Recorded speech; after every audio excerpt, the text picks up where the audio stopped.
পরম প্রেমময় শ্রী শ্রী ঠাকুরের শ্রীচরণে আমার প্রণাম। অনুরূপ প্রণাম পরমারাধ্যা শ্রী শ্রী বড়মা, পরম পূজ্যপাদ ও শ্রী শ্রী বরদা, শ্রী শ্রী আচার্যদেব, পূজনীয় অবিন্দা তৎসহ ঠাকুর পরিবারের সকলকে আমার প্রণাম। জয় গুরু। আজকে ইষ্ট আলোচনায়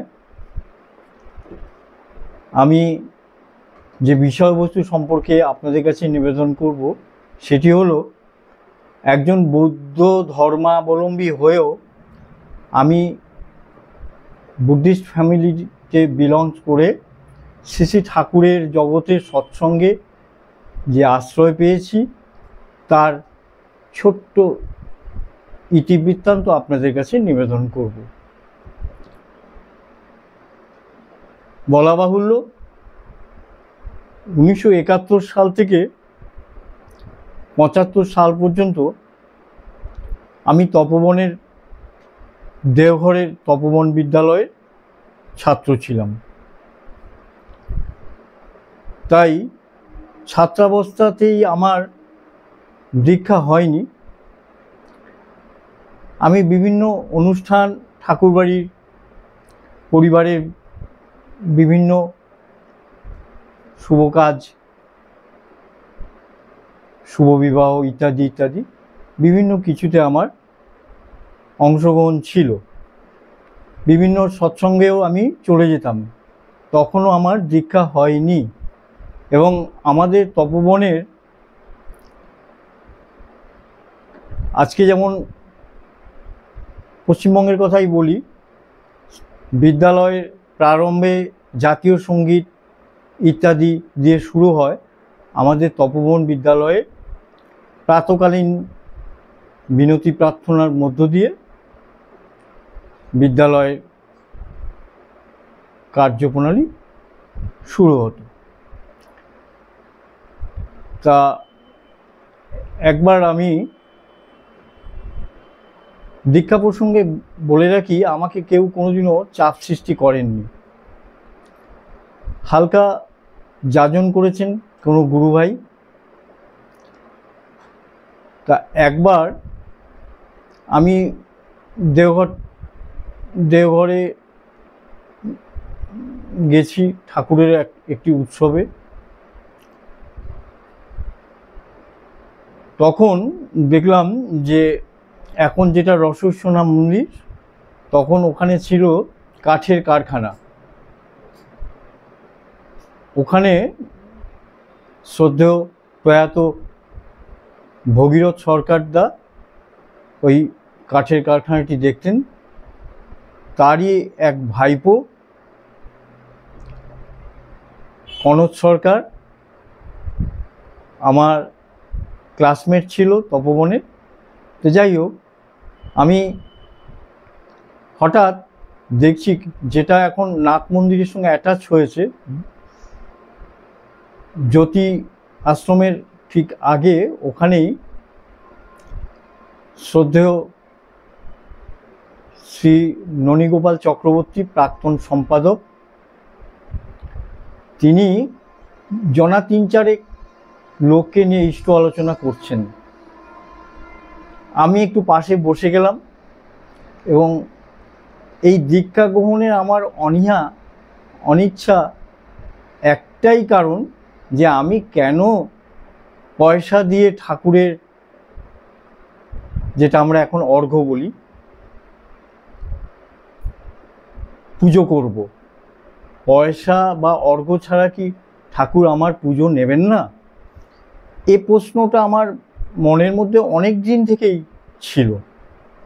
তখন শ্রদ্ধেয় ননীগোপালদা কলেজ স্টুডেন্ট একজনকে বলছেন, তুমি কি পড়ো, কিসে পড়ো, কি পড়ো? তারপরে তিনি বললেন, তুমি কখনো ভালোবাসা করেছো? কোনো মেয়ের সঙ্গে তোমার ভাব ভালোবাসা হয়েছে? ছেলেটি অকপটে স্বীকার করলেন যে হ্যাঁ, তা তাকে, তোমার প্রেয়সীকে, তোমার প্রিয়তমাকে তুমি কি কখনো কিছু দিয়েছো কোনো অনুষ্ঠান বা অনুষ্ঠান ছাড়া? ছেলেটিও অকপটই স্বীকার করলো যে হ্যাঁ আমি দিয়েছি। তোমার প্রেয়সী বা প্রিয়তমা কি তোমাকে কখনো কিছু দিয়েছে? আগে হ্যাঁ দিয়েছে, পুজোর সময় আমাকে জামা প্যান্টের পিস বা কখনো বা সেন্ট। আমি আমার সেই প্রিয়তমাকেও এইরকম কিছু কিছু দিয়েছি, দ্রব্য সামগ্রী, উপহার সামগ্রী। দেওয়ার কারণ ছেলেটি সেটি আর বুঝতে পারেনি, চুপ করে আছে, লাজুক মন নিয়ে, মুখ নিয়ে চুপ করে আছে। কেন তুমি দিয়েছো বা তোমার প্রিয়তমা তোমাকে দিয়েছে? বলছে তোমাদের ভালোবাসাটাকে প্রীতির মাপন্যে আবদ্ধ রাখার জন্য, দৃঢ়তা করার জন্য তোমাদের এই দেওয়া নেওয়া, বিনিময় প্রথা। আজকে যদি সে তোমাকে কিছু না দিত বা তুমি তোমার প্রিয়তমাকে কিছু না দিতে, তাহলে তোমাদের আন্তরিকতা যে বন্ধন, সেটির সৃষ্টি হতো না, সেটি তৈরি হতো না। খুব ভালো লাগলো। তারপরে আমি সেই আসরের আরও কিছু কথা আমি সংক্ষেপে বললাম, শুনে চলে গেলাম। আর তখন থেকেই আমার মনটা খুব আকুপাকু করছে যে ইষ্টভীতির ব্যাপারটা এত পরিষ্কার করে বললেন শ্রদ্ধেয় ননীগোপালদা, যে দীক্ষা নিলে সেই ভাবির সঙ্গে দৃঢ় সম্পর্ক রক্ষার্থে সম্পূর্ণভাবে নিজেকে আত্মসমর্পণ করে থাকতে হয়। কেন, এটা তো আমাদের বৌদ্ধদের, আমি তো গৌতম বুদ্ধ, আমার বংশ পরম্পরায় গৌতম বুদ্ধের উপাসক আমাদের ভাষায় বা দীক্ষিত ছিলেন। বৌদ্ধদেরও আছে, তথাগত গৌতম বুদ্ধকে সোয়াইং দেওয়া হয়। বৈষ্ণব মতেও আছে, মুসলিম সম্প্রদায়ও আছে, জাকাত। এই সমস্ত আমার মনের মধ্যে তখন জিজ্ঞাসা ছিল। আমি নিজেই আমার প্রশ্নের উত্তর খোঁজার চেষ্টা করছি। তাহলে আমার দিতে আপত্তি কোথায়? তাকে অর্ঘ্য নিবেদন করতে আপত্তি কোথায়? মন সায় দিল। আবার ঠাকুর এক জায়গায় বললেন, সদ্দীক্ষা তুই এক্ষুনি নে, ইষ্টেতে রাখ সম্প্রীতি, মরণ তারণ এনাম জোপে, কাটেই অকাল জম ভীতি। বিষয় হলো যে আমি তো বিহারে আছি, তখন ওইটি বিহার ছিল, এখন ঝাড়খণ্ড রাজ্য হয়েছে। উপস্থিত এটাও শুনেছি, মা বাবার অনুমতি না নিলে দীক্ষা গ্রহণের সার্থকতা হয় না, পূর্ণতা আসে না। গুরুজনদের কাছে শুনেছি, প্রবীণাদের কাছে শুনেছি, কিন্তু আমার মা বাবা তো সেই মুহূর্তে, সেই সময় বিহারে নেই, আমি ঠাকুরবাড়িতে বসে আছি। তারপরেও একদিন দুদিন কেটে যায়, আমার সমস্যার সমাধান আমি নিজেই করলাম। যেটা শ্রদ্ধেয় ননীগোপালদা বলেছিলেন, বলে রাখি যে একজন বলছিলেন, পাশের থেকে এক গুরু ভাই, অদীক্ষিত ছেলে, যে মা বাবার না থাকলে বা বাইরে থাকলে, বিদেশে থাকলে তাহলে কি হবে? দীক্ষা না যেতে পারে? তখন আমি খুব মন দিয়ে মনোগ্রাহী হয়ে কথাগুলো শুনছিলাম। তিনি বললেন যে তুমি তো জীবনে এই বয়স পর্যন্ত, 16 বছর 15 বছরের ছেলে, অনেক জায়গায় অনেক কিছু রসাস্বাদনের জন্য অংশগ্রহণ করেছো, সিনেমা, বায়োস্কোপ, যাত্রা, থিয়েটার, খেলার মাঠেও গেছো। সব ক্ষেত্রে কি তোমার মা বাবাকে তাদের জানিয়ে গেছো? সব বিষয়গুলিতে তারা কি জানেন যে তুমি অমুক জায়গায় অমুক দিনে এই করেছো? তখন ছেলেটি বলল, না, তাহলে তুমি শুভ কাজ করতে কেন তোমার দ্বিধা দ্বন্দ্ব, কেন তুমি হেজিটেট? তো যাই হোক, আমি সেই কথাগুলো শোনার হয়েছিল বলে আমি ঠিক করলাম, ঠিক আছে দীক্ষা নিয়েই নি। পূজনীয় সুন্তিদা, পূজনীয়া রাঙামার ছেলে, তার কাছ থেকে অনুমতি নিয়ে সেখানে আমার দীক্ষা হলো। আমি যখন তার 2-1 দিন পরেই বাড়িতে আসি, আমার বাবা শুনে এত খুশি হলেন, শুধু আমি তাদেরকে, মাকে আর বাবাকে সাষ্টাঙ্গী প্রণাম করলাম, কারণ সাষ্টাঙ্গী প্রণামটা আমাদের বাড়িতে প্রচলিত। বলা বাহুল্য, আমার বাবা মা বৌদ্ধ হয়েও প্রথম দিকে বৈষ্ণব মতে দীক্ষিত ছিলেন, পরবর্তীতে শ্রী শ্রী ঠাকুরের চরণাশ্রিত হয়েছেন। তাই সাষ্টাঙ্গী প্রণাম করে আমি বললাম, ক্ষমা করো, তোমাদের অনুমতি ব্যতিক্রমে ব্যতি রেখে আমি একটা কাজ করেছি, ঠাকুরবাড়ি থেকে দীক্ষা নিয়ে এসেছি। বাবা আমাকে জড়িয়ে ধরে কি বললেন জানেন? আজ থেকে তোর হাতে আমি খাবো। বলে রাখি, আমার বাবা এবং মা সম্পূর্ণ নিরামিষভোজী এবং সপাক। কারণ আমি ছোটবেলা থেকেই দেখেছি তাদের হেসেলে, তাদের খাওয়ায় কোনো আমিষ জাতীয় খাবার উঠেছে।